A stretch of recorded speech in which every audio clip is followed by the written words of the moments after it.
El actor Robin Williams sabía que estaba enfermo cuando se quitó la vida el 11 de agosto del año 2004. No hace relativamente mucho, ¿eh? En el 2004, el 11 de agosto, se quitó la vida, se ahorcó con un cinturón en su mansión de Beverly Hills. Decían, o dicen los que vivían con él, estallaba en los últimos años en llanto sin motivo, se olvidaba los diálogos que se había aprendido para sus películas, se perdía en medio de una conversación. Su viuda dice, era un desconocido en sus últimos meses. Una de sus maquilladoras de toda la vida dijo, era horrible verlo que al final del rodaje se ponía a llorar y decía, estoy perdiendo la capacidad de hacer reír, que es lo único que sé. Y hace poco salió una biografía de la vida del artista que muestra al hombre detrás de los personajes, y él tenía un temor, una paranoia, que traía desde que era muy jovencito, temor a enfermarse. No era hipocondríaco, pero tenía temor a enfermarse. Y cuando se quita la vida, hacen una autopsia como corresponde, según la orden forense, y descubren que tenía una enfermedad neurodegenerativa. Se llama la demencia con cuerpos de Lewy. Los cuerpos de Lewy es una de las terceras enfermedades de demencia en el mundo. Se le dice cuerpos de Lewy porque son unos cuerpos llanos que aparecen, son como estructuras proteicas que aparecen y se instalan en las neuronas, y entonces a partir de allí todo se empieza a degenerar en un efecto progresivo de degeneramiento del cerebro. Así que el actor de Buenos Días Vietnam, Patch Adams, una noche en el museo, un día se quitó la vida y decidió que era lo mejor, puesto que no quería que le tuvieran lástima. Cuando yo recordaba la historia de Robin Williams, porque he visto sus películas, me parecía un actor, y me parece un actor estupendo, un comediante extraordinario, yo pensé que la sensación del miedo viene de muchas maneras. Y esto es independiente si somos actores o vivimos debajo de un puente como homeless, o literalmente no teníamos dónde dormir o pasar la noche, o tener una mansión. Es independiente, es indistinto del estrato económico, del estrato socioeconómico, el estrato espiritual, de donde vengamos, de qué cantera fuimos cortados. Todos en algún momento estuvimos ese miedo, ese temor a algo. Tal vez no a la muerte. Los que tenemos a Dios sabemos dónde vamos cuando nos toca partir a la eternidad, bajar al sepulcro, ¿no? Pero las personas, todas, indistintamente de donde provengamos, luchamos con algún temor, con un miedo a algo desconocido. Y yo llamé al temor una curva en el camino, porque es la curva, cuando uno va en la ruta, es el momento donde uno no puede ver lo que acecha a la vuelta de la esquina. Una sensación mínimo de inseguridad. Y en la vida, las curvas en el camino es cuando no sabemos qué viene. Ya sea que acabamos de casarnos o acabamos de divorciarnos.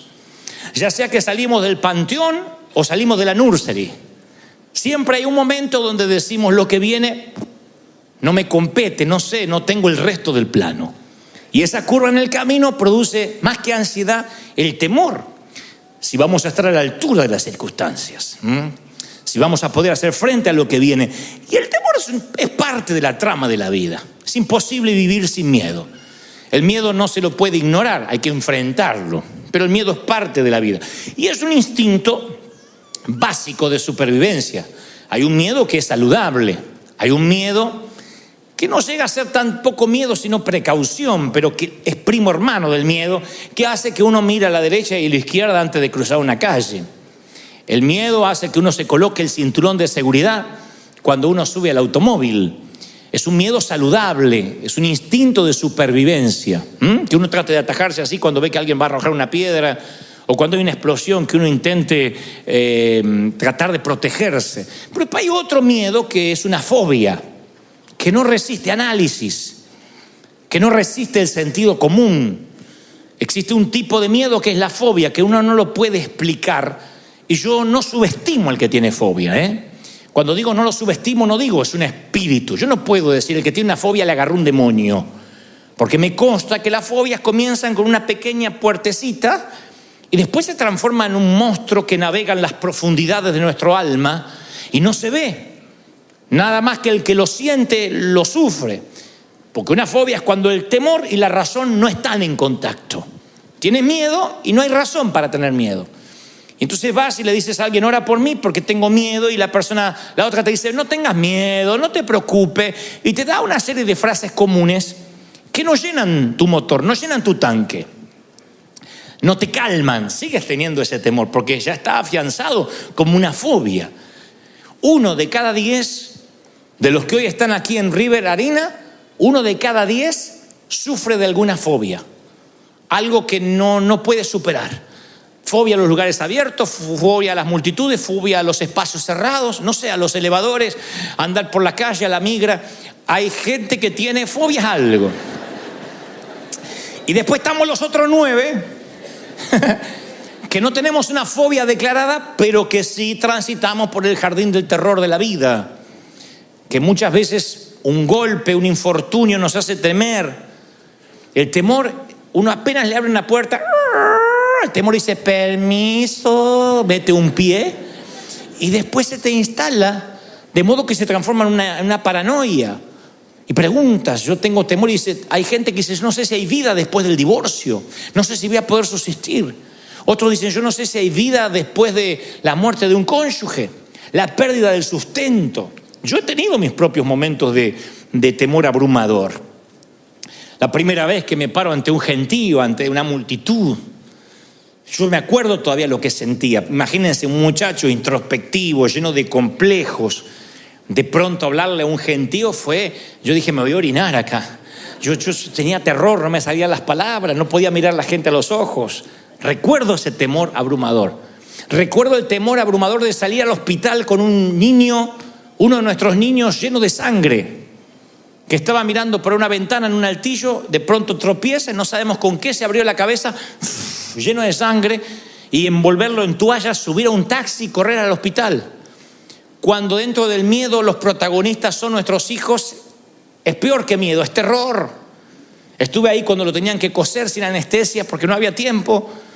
Y yo me acuerdo estar ahí y decir, Señor, que no pase nada, que no pase nada. Yo sé que hay papis aquí que han vivido situaciones así. Mirar a su hijo jugar al fútbol, a lo que sea, y de pronto ve que alguien lo golpea, cae y se queda inmóvil unos segundos.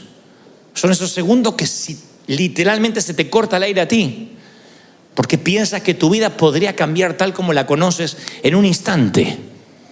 Y esos temores a veces no te dejan vivir. Cuando la curva del camino llega a tu vida, esas curvas llegan en momentos donde uno tiene que dejar a los chiquititos en el kinder.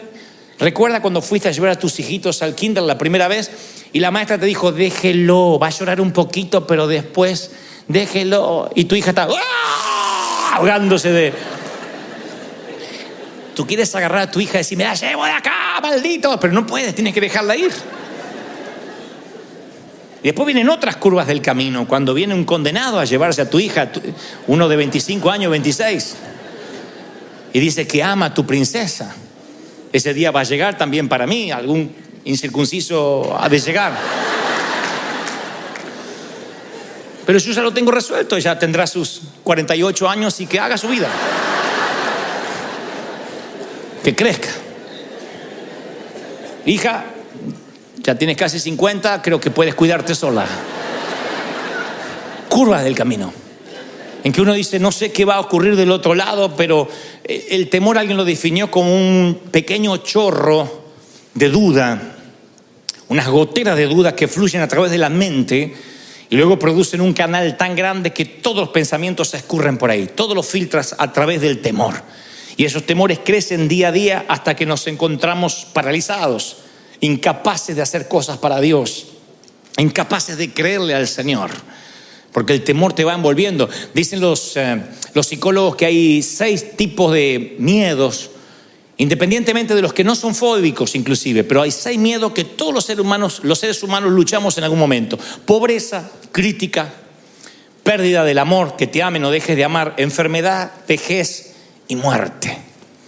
Y cuando esas 6 cosas pasan por la vida, porque son estaciones donde sí o sí tenemos que atravesar, uno se llena de temor, son curvas del camino.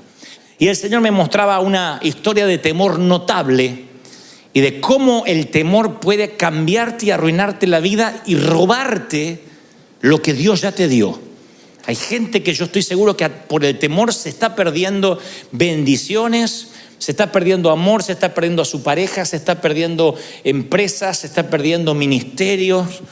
Y no es que Dios no se lo quiera dar, el temor no les permite ver, les impide ver lo que Dios tiene. Hay una curva en el camino que no les deja ver y los llena de ansiedad y no avanza. Y las Escrituras hablan justamente cuando la delegación de espías, en el éxodo de Israel, la delegación de espías fueron a espiar, valga la redundancia, a Canaán. Moisés recibe de parte de Dios que por cada tribu, 12 tribus, tiene que elegir un delegado. Y esas 12 tribus eligen cada uno un delegado, 12 delegados, 12 espías, van a ver qué hay en la tierra prometida. Ya estaban allí. Así que se reúnen en una asamblea en Cades Barnea y dicen, bueno, vamos a decidir qué es lo que hay, vamos a hacer un reconocimiento. Dios nunca les envió a los espías para consultarles si conquistaban o no. Dios nunca les dijo, miren, ahora son mi board. Si ustedes después por mayoría votan que no lo hacemos. Probamos otra tierra prometida. No. Aquí iban a una experiencia de reconocimiento. Nada más. Era un equipo de avanzada para la conquista. Dios dijo, esta es la tierra que ya les entregué. Noten el verbo. Nunca dijo que les voy a entregar. Vamos a ver si se las puedo dar. Ya les entregué. Ese es el hogar final luego de generaciones de esclavitud en Egipto. Estamos hablando del suelo patrio de Abraham. El sitio donde iban a plantar la bandera finalmente, el suelo patrio de sus sueños. Pero Canaán era la curva en el camino del Éxodo y los israelitas no podían ver a la vuelta de la curva. Así que envían 12 espías después de la asamblea y 10 de ellos, la historia la conocen todos, 10 de ellos vienen con un reporte negativo. 2, Josué y Caleb, que la Biblia describe que tenían otro espíritu, otra atmósfera, otra manera de pensar. Dicen que sí se podía porque Dios ya se los había dado, dijo los vamos a comer como a pan, pero eso eran Josué y Caleb. Los otros 10 dijeron no, nos vimos a nosotros como langostas. Hay unos gigantes espantosos del otro lado, están armados hasta los dientes. Cuando vayamos nos van a liquidar. Y este informe negativo produjo una infección de temor que duró 40 años. No una semana, no un mes. Les costó años de penas y tragedias. Dios nunca había establecido ese espíritu de temor que trajo de vuelta al comité de recomendación. Era un espíritu de temor que se enquistó en el pueblo. 10 tipos infectaron una nación por 4 décadas mínimo. 10 tipos. Yo digo, qué increíble que 10 puedan infectar toda una nación. Les metió temor, les infundió un espíritu de miedo. Ahí es cuando el Señor me decía ayer, quiero que le digas a mis hijos que el temor ignora mis planes. El temor ignora el plan de Dios. Dios te puede dar un plan, Dios te puede dar un proyecto y tú dices, sí, Dios me lo dio. El temor va a hacer que te olvides del plan, si permites que el temor tome control. Aun cuando Dios te dio la palabra. El temor va a tomar el control, se va a poner al timón y va a poner a la palabra de Dios en el asiento trasero.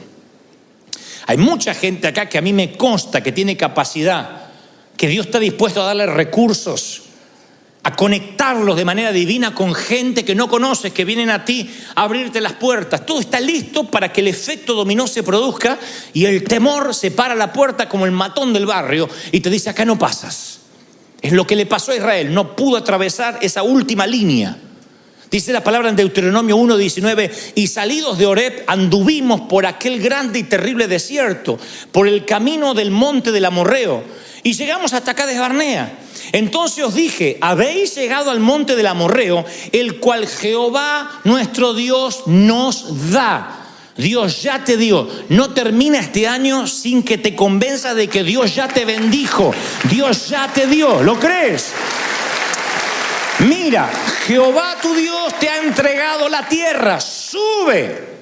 Si yo te dice te la entregué, sube y toma posesión, cabezón. Te la entregué. Sube. Pero uno va creciendo, se va volviendo más adulto y por dentro gente más pequeña. Y el Señor dice, aquí está la tierra, tómala. Pasaron tantas cosas y no podían cruzar la línea final. Yo sé que hay gente aquí esta tarde que muchas cosas de la vida le han pasado terribles situaciones, infortunios, y no está pudiendo cruzar la línea final en algo. El Señor me mostraba gente que estaba ahí. Estira la mano y ya tiene las uvas. Hace un paso y ya está en la tierra que fluye leche y miel. Pero hay gente que no puede cruzar la última línea. Yo conozco amigos míos que se arrepintieron en el altar antes de casarse. Y yo le decía, pero ¿amás a la chica? Sí, es la mujer de mi vida. ¿Y? No, el casamiento me dio una cosa. Y salió corriendo en la línea. Conozco otros que se prepararon en los seminarios, estudiaron. Y un día de la zarza Dios le dice, ve, esto es tu comisión, tu asignación divina. Y en la última línea se quedaron.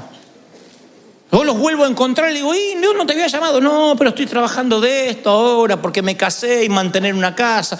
Pero Dios te dijo que te iba a dar los recursos. Sí, pero al final no se dio lo que esperaba. Le puse una señal a Dios que viniera un millonario para darme todo el dinero y entonces iba a ser del Señor. Tu abuela, Dios no actúa así. Las señales siguen a los que creen, no los que creen siguen las señales. Las señales siguen a los que creen. Y en la última línea se queda. Entonces yo estoy convencido de que Dios tiene un territorio a nombre tuyo, que hay algo que no estás reclamando, que algún día vas a llegar al cielo, Dios te va a llevar a un warehouse con tu nombre y un montón de paquetes cerrados, así como UPS o FedEx, va a haber un montón de paquetes y vas a decir, ¿y eso? Bendiciones que no abriste, no que no te di, que no abriste, que dejaste en la puerta, bendiciones que te arrebataron. Yo estoy seguro que va a entrar una soltera así, diciendo, Señor, me pudiste haber bendecido con uno. Y Dios te dice, mira, ahí tenías el musculoso, encima argentino, todo tenía. Ungido. Y ahí tenías un pelirrojo y allá tenías un rubio, porque si no te gustaba este, yo tenía otro plan B. Y huérfano, sin madre, todo. Hay gente que se va a enterar lo que se perdió por no cruzar la última línea. Así que yo creo que el temor ignora los planes de Dios. No solo los ignora, sino que distorsiona los propósitos divinos. ¿Qué es distorsionar cuando no estás viendo correctamente? Como esos espejos que distorsionan la visión. Yo creo que algunos pierden la perspectiva. El miedo es tanto que pierden la perspectiva de lo que están viviendo. Escuchen lo que Moisés recrimina que hace el pueblo. En Deuteronomio 1:27 dice, y murmurasteis en vuestras tiendas. No es que él los vio murmurando afuera, que se juntaron afuera en la plaza. En las tiendas, el Espíritu Santo se lo reveló. Esto va para los que dicen, no, yo no murmuro, yo me desahogo en familia. Por eso no es crítica. En tu tienda es tu casa. Murmuraste en tu tienda diciendo, Jehová nos aborrece, nos odia. Nos sacó de Egipto para entregarnos en manos de los gigantes. Nos tienen atemorizados, nuestro corazón está atemorizado, porque este pueblo es más alto que nosotros, es más que nosotros. Las ciudades son más grandes que las nuestras y son amuralladas hasta el cielo. Ellos empezaron a decir, Dios tiene la culpa de lo que me pasa. Eso hace el temor, saca lo peor de nosotros. Trae la queja, trae la acusación, trae la desconfianza. Miren lo que hicieron 10 tipos, infectaron una nación entera. Se promovió la queja de manera tal que empezaron a culpar a Dios. El único gigante que debían temer estaba dentro de ellos, que era el temor. Sus perspectivas estaban tan distorsionadas que llegaron a decir, somos como langostas, nos van a aplastar. Nos han traído a este camino para que seamos la comida de los impíos. ¿Ven que cuando más grande el temor, más débil es el razonamiento? No razonamos. El temor distorsiona nuestra perspectiva de los propósitos de Dios y encima lo culpamos a Dios. Me acuerdo exactamente que un día subo a un avión, iba para cierto país y abrí una rendijita de temor pequeña a volar. Miedo a volar. Yo no puedo tener miedo a volar. Que yo tenga miedo a volar es como que un pintor tenga miedo a la pintura, que un chef tenga miedo a la comida. Yo vivo volando. Y cuando subí a un avión me acuerdo que se movió más de la cuenta, que las turbulencias son algo natural, normal. En las leyes de aerodinámica un avión se tiene que mover. Y sin embargo yo me empecé a preocupar y dije, opa, me agarró miedo. Pero dije, bueno, Señor, es un momento. Ya a la vuelta del viaje, ya venía con más miedo, el avión se movió un poquito y ya llamé a la azafata, le digo, señorita, haciéndome el vida resuelta, ¿no? Señorita, por favor, un juguito de naranja y una pregunta. Es como cuando uno va a la farmacia a pedir una aspirina y un supositorio, ¿no? Que uno dice, una aspirina y un supositorio. Bueno, así, jugo de naranja y una pregunta. Porque en realidad lo llamaba para la pregunta, no para el jugo. Le digo, este avión se mueve mucho así, es normal, es porque es viejito. Y me dice, ¿usted es novato viajando? No, yo viajo hace como 20 años. Ah, señor, no se preocupe. Sí, y el avión iba así, se movía la azafata. No se preocupe, es normal. Y ahí el temor empezó a crecer. No sé por qué, fue hace varios años, empezó a crecer. A tal punto que me paralicé. Y no es que le tenía miedo a la muerte. Dije, en el avión no me quiero morir, prefiero morirme en una cama. En el accidente terrestre es más fácil, es más rápido. Viene el chinito de frente, ¡ah! Muy ya está. Pero el avión vas cayendo. Y me agarró un temor. Tuve que hablar con un piloto. Conocíamos una amiga que tenía un hijo piloto y tuve que decirle, mira, quiero que me mostró videos de cómo las alas resisten, que le paran un tractor arriba, que cómo prueban a los aviones. Me dice, no te preocupes. Le digo, ¿qué pasa? Y le empecé a preguntar cosas. Tuve que hablar con un piloto porque no me podía sacar el temor. Pero esto no es el tema. El tema es que yo empecé a culpar a Dios, igual que ellos. Yo empecé a rechazar invitaciones, empecé a no ir a ningún lado diciendo, Dios me metió este temor para que yo no viaje. Él es sabio. Y a veces, ¿qué me culpas a mí? Miedoso, yo no te metí ningún temor. Empecé a rechazar invitaciones, empecé a no querer ir a ninguna parte. Me llené de miedo.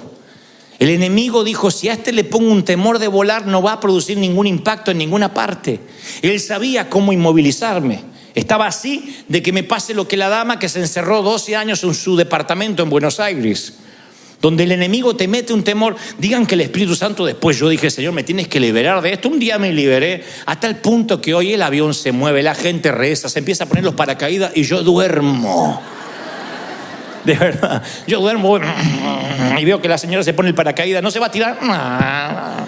Yo duermo. Me dio una paz el Señor. Pero recuerdo cómo el enemigo se quiso meter. Hay momentos que el enemigo se quiere meter con cualquier bobería para que tú no sueñes, para que tú no avances. Tal vez lo tuyo no sea miedo a volar, pero sea miedo a emprender un negocio, miedo a casarte, miedo a tener hijos, miedo a cambiarte de país, miedo a renunciar, miedo a dejar las redes. ¿Cuánta gente hay que se queda con lo peor?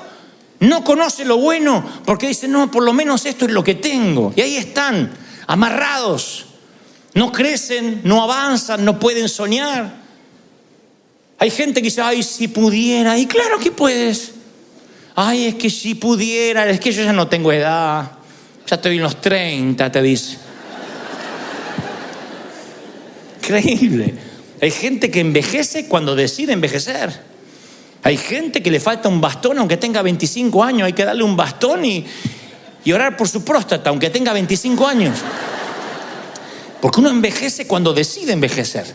Cuando deja de soñar, cuando deja de pensar, cuando deja de avanzar, cuando el temor se le mete y termina siendo un paranoico o un hipocondríaco. E Israel tenía miedo y la culpa resulta que murmuraban en contra de Dios.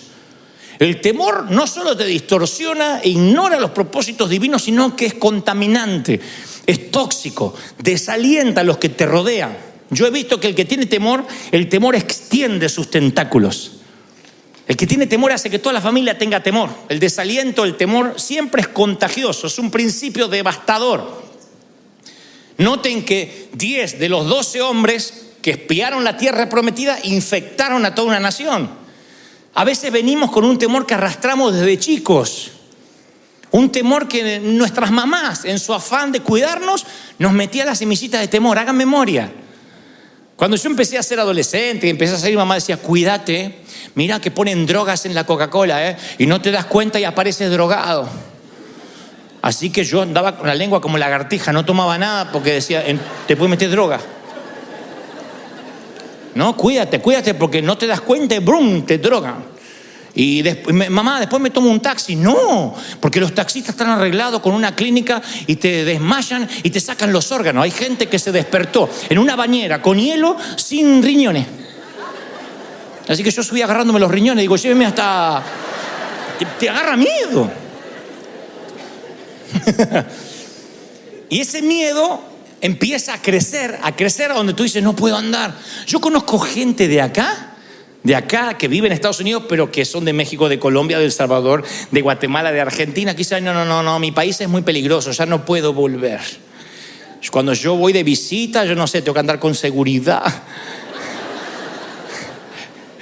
Y sí, están bravos los países, pero yo les cuento una experiencia que conté en el primer servicio. Fui a Argentina esta semana, entre otras cosas fui a ver a mi papá.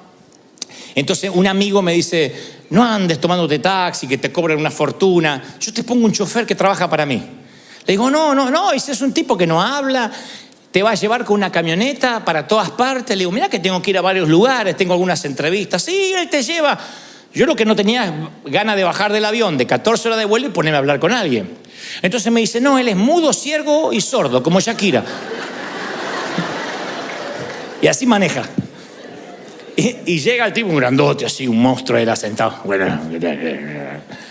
Y entonces empezamos a andar. Le digo, vamos a Billinghurst, a mi barrio natal. Digo, ¿conoce? Sí, por supuesto. Entonces me lleva a Billinghurst, que es el barrio no ha cambiado, las paredes están peor que antes, los barrios, esos barrios que están detenidos en el tiempo, ¿no? Así que fui al barrio y de pronto salimos del barrio, todavía estamos allí antes de agarrar la ruta. Y dice, se nos está pegando a alguien. Atrás venía un auto, se nos está pegando a alguien. Tranquilo, agarra un arma.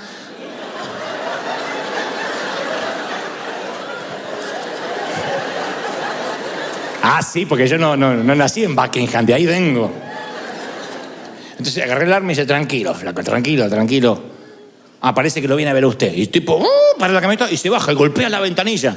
Y dice, Dante Gebel. Baje, como diciendo, baje que cualquier cosa yo le pego un tiro. Al otro, no a mí. Entonces, y había un muchacho que estaba todo con su ropa así de mecánico, no sé qué. Me dice, Dante, te vi acá en el barrio. Por eso empecé a seguir tu auto. No te acordás de mí, no estás el negro, soy el negro, decía. Y no me pude acordar.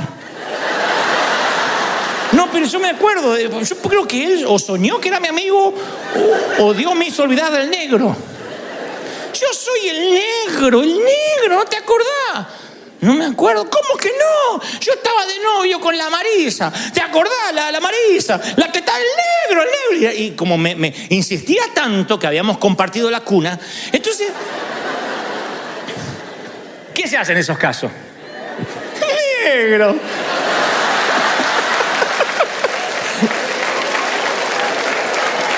Estás igual. Y se puso feliz, porque si le decía no te conozco, se suicidaba ahí. Negro, ¿qué haces? Y todo por allá, porque eso no falla, todos tienen un por allá. Y tu gente, porque por más que sea solitario, gente tiene. Y tu gente, che, ¿y tú cómo es? Mi hermana. ¿Es tu hermana? Entonces me completaba la frase y así mantuvimos una charla. Yo digo, cualquier cosa, está armado el otro y lo mata al negro. Subo, y claro, estaba armado porque el chofer era un comisario de la policía. Había sido comisario ahí en mi barrio. Ahora es un policía retirado y tiene portación de armas, ¿no es cierto? Entonces me decía, no, es que aquí yo sé que su seguridad es muy importante y si veía que se ponía la cosa fea, me decía. Dice, ¿conoce al caballero? Eran amigos de la infancia y no tengo la menor idea quién es. Sé que es el negro.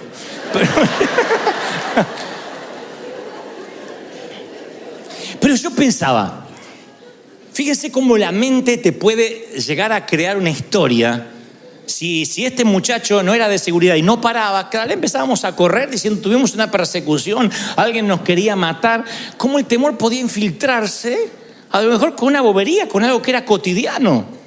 Y me pasó esta semana y yo decía, es increíble que muchos venimos de esos lugares donde nos acostumbramos al peligro, a que te podían pasar cosas. En mi país a mí me asaltaron 3 veces, me robaron las zapatillas, el cinto, eran cosas que podían pasarte.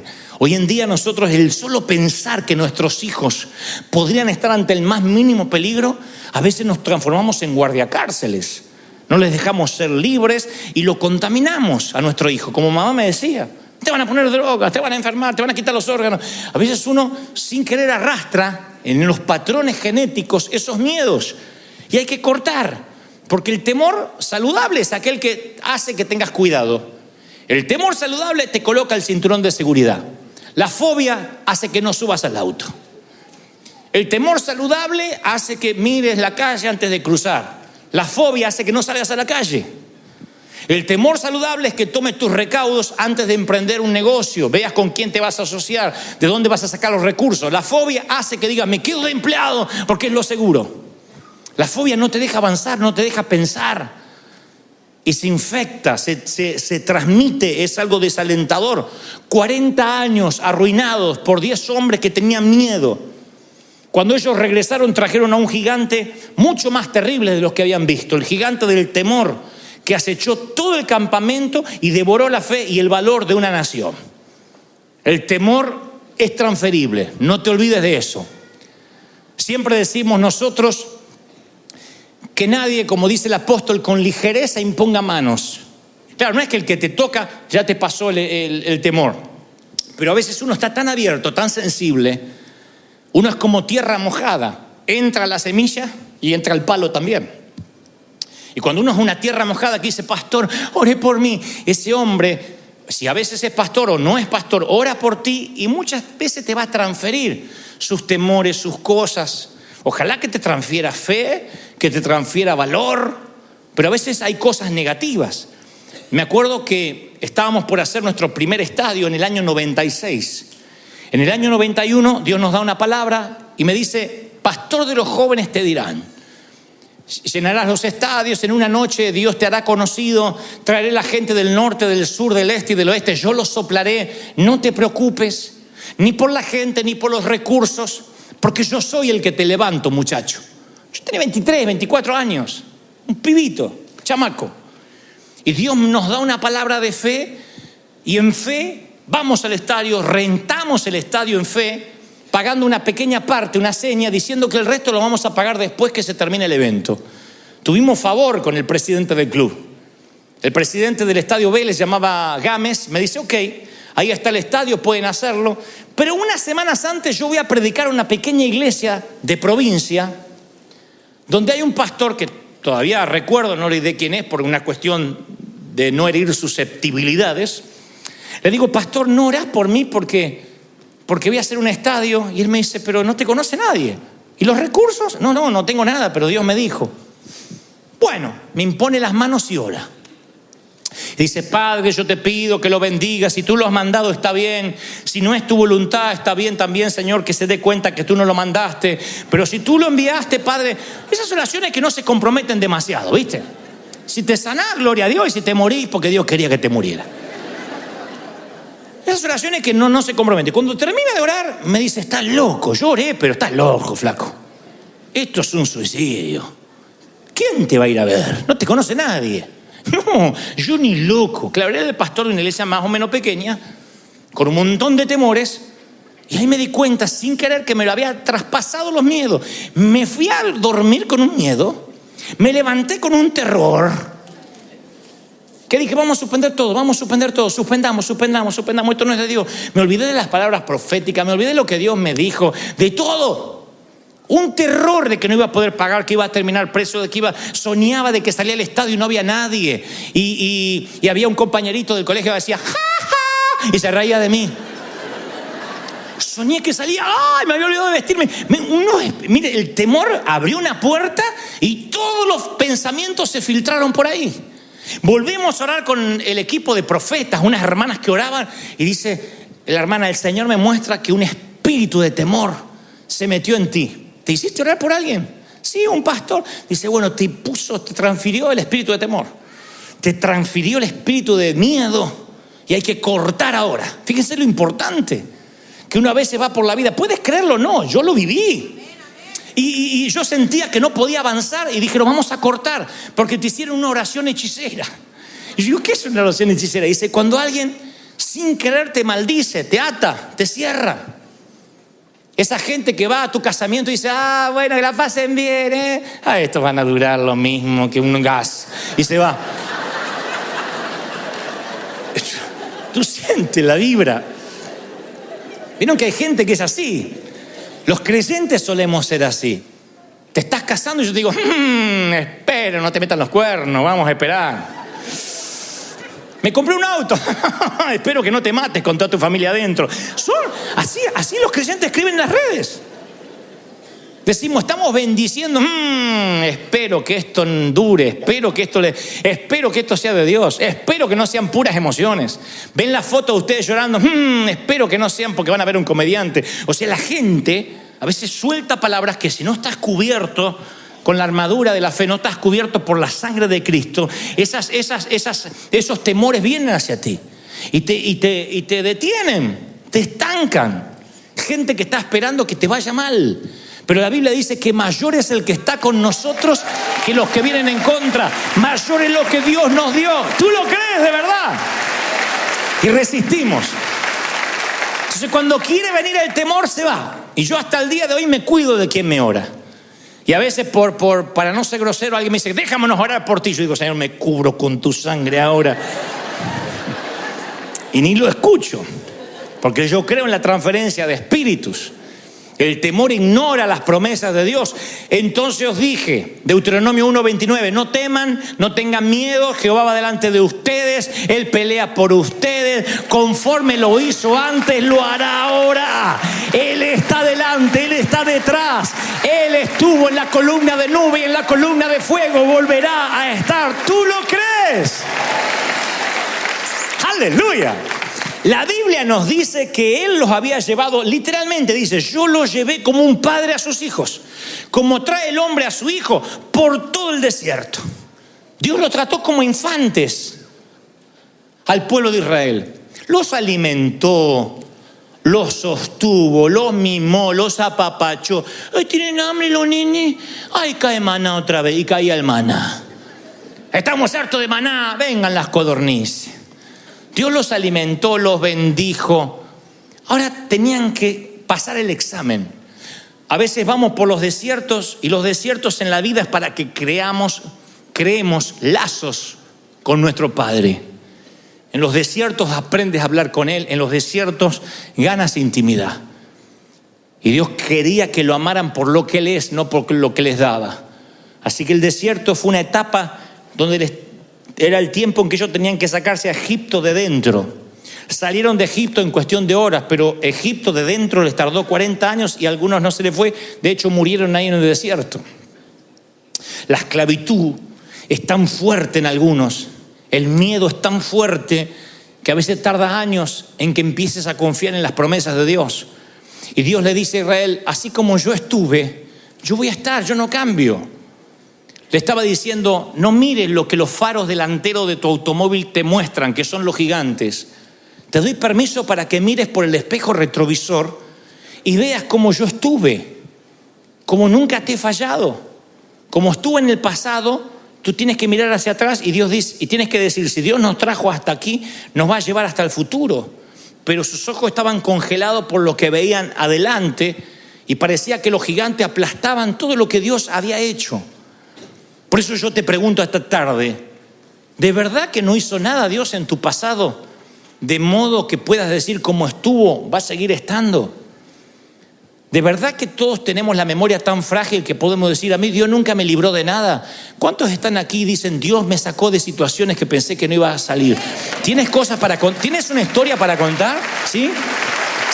Que dice, Dios me sacó, Dios me libró. Contesto en el servicio anterior y no quiero pasar por alto.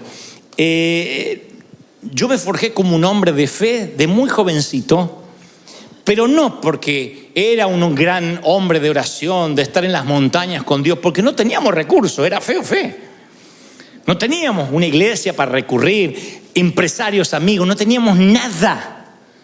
Entonces era fe. Nunca tuve un presupuesto en mi vida, porque ¿qué va a tener presupuesto si no tenía plata? Me decían, tienes que hacer un presupuesto. Cuando venga para pagar, Dios dará para pagar. Pero no teníamos entradas, salidas, nada. Llego a Estados Unidos y aquí me dicen, los anglos, para los cuales nosotros dependíamos, me dicen, aquí hay un presupuesto. No te puedes mover de este presupuesto. El presupuesto no alcanzaba ni para pagar los boletines que tienen en las manos. Y yo digo, ¿cómo vamos a predicar? ¿Cómo vamos a hacer tal cosa? No sé, el presupuesto. Aquí se maneja por planillas Excel. Lo que está dentro del presupuesto puede gastar. Sí, pero necesitamos más músicos. No está en el presupuesto. Entonces, durante meses yo empecé a ajustarme al presupuesto. ¿Cuánto hay? ¿Cuánto puedo gastar? Y había poquito. Y yo decía, Señor, ¿qué pasó? Es como que Dios no pudo pasar la migra, como no lo dejaron venir para acá. Que Dios quedó de México para allá, Estados Unidos, Dios acá no operaba. Y un día el Señor me dice, yo soy el mismo Dios de ayer. Quiero que mires por el espejo retrovisor, que dejes de mirar los gigantes y mires de dónde te traje, cómo te formé, qué pasó en tu desierto, quién te sustentó, quién te mantuvo, cómo fue tu éxodo. Ahora te encontraste una curva en el camino y te morís de miedo. Entonces llamo a Argentina a un amigo que tengo allá y le digo, búscame en un lugar que habíamos dejado un depósito, cajas, mis periódicos, las revistas donde yo haya salido. Y habrá pensado, le agarró el espíritu de megalomanía, que querrá verse a sí mismo. Le dije, quiero que me traigas todos los recortes de periódicos, qué dijo la prensa, quiero que los traigas. Y cuando vengas aquí a Estados Unidos, me traiga los recortes. Me trajo un pilón así. Empecé a recortar y mandé a hacer cuadros. Dice el pastor de los jóvenes anoche llenó el estadio, no se sabe dónde saca el dinero, pero ahí está. Todo. Toda nuestra oficina hay cuadros memoriales de lo que Dios hizo. El que va y no conoce mi corazón piensa, mirá, este se está mandando la parte de quién fue o qué hizo, pero es para mí. Cada vez que alguien me viene a decir, no hay plata, no tenemos, no hay, el Señor me dice, vuelve a mirar lo que yo hice. Como estuve contigo, yo voy a estar en tu futuro, voy a estar en tu presente, voy a seguir estando contigo. ¿Tú lo crees de verdad? Así que si yo fuera tú, pegaría versículos bíblicos en la alacena, en la nevera, versículos que te sostuvieron, pégatelos. Aunque tengas seminario bíblico, aunque seas doctor en divinidades, pégate versículos donde pase más tiempo junto al inodoro, ahí. Para que te recuerden cómo Dios te sostuvo. Recuérdate, si hay una radiografía o un diagnóstico médico que el médico te dijo, mire, me sorprende que usted no tiene nada, no lo tires, vuélvelo a sacar y dile, este mismo Dios lo volverá a hacer otra vez. Dios te va a respaldar, tú lo estás creciendo, te va a bendecir el Señor. Va a abrir puertas, sendas donde no la hay, caminos que parecía que estaban cerrados, porque el temor es un pecado. El temer es un pecado. Dios le dice, no quisiste subir, fuiste rebelde al mandato que yo te di. El temor es lisa y llanamente desobediencia. Cuando la palabra dice no temáis, es en el orden imperativo, es una orden, no temáis. ¿Cuántas veces Dios te tiene que decir no temas? El tener temor es vivir en pecado. Para Israel significó una generación perdida, sentenciados a vivir sin reposo, nómades de vagar sin hogar por el desierto. Hasta que el último murió, no entraron al hogar. Y yo sé que hay personas aquí que Dios les ha preparado regalos valiosos, increíbles. Tienen ahí están a punto de tomarlo y sin embargo el Señor dice, te vas a vagabundear por el desierto o por el cementerio de los sueños rotos. Porque ¿qué pasa si tomo la decisión equivocada? ¿Qué pasa si no es el compañero para mí? ¿Qué pasa si me voy de misionero y extraño? ¿Qué pasa? Y los que se niegan a obedecer a Dios se condenan a vagabundear en el desierto de los sueños que nunca pudieron ser. Yo estoy convencido que el temor es una curva del camino, pero estoy convencido que los que no toman la curva dejan de avanzar. Y el Señor dice, cobrad ánimo, esforzaos, no teman. Yo voy contigo, no te dejaré, no te desampararé. ¿De quién temeré? Jehová es la fortaleza de mi vida. Jehová está conmigo, no temeré lo que me pueda hacer el hombre. ¿Están conmigo? No temas, dice el Señor. Y te digo lo que dije hoy esta mañana temprano, no te rindas. Mi querido, no te rindas. No me digas que tienes 70 años y por eso te vas a rendir. No te rinda aunque tengas 80, si tienes 20, 14, no bajes los brazos. Todavía no sonó la campana, nadie arrojó la toalla. Y si te caes en el cuadrilátero, bueno, te vuelves a levantar. Y si te equivocas, te vuelves a levantar. Abajo hay una red llamada gracia. Caes en la gracia y te vuelves a levantar. Pero no te rindas, pelea. Ofrece batalla. No te des por vencido. Pelea por tus sueños, pelea por tu compañía. Lo que tengas que hacer, hazlo pronto, porque la vida se te va a escurrir. Y el temor lo que hace es esclavizarte y robarte lo que no se puede recuperar. Tiempo. El dinero sí se puede recuperar. Nos consta de gente que ha estado en quiebras financieras y salió adelante. Pero el tiempo, ¿quién te devuelve los años no bailados? ¿Quién te devuelve los años que no bailaste? Los años que no celebraste. ¿Quién te devuelve los años que no amaste? Los años que no entregaste, los años que no sembraste. Hay un momento que vas a sentirte solo al final de la vida diciendo, no escuché aquel mensaje.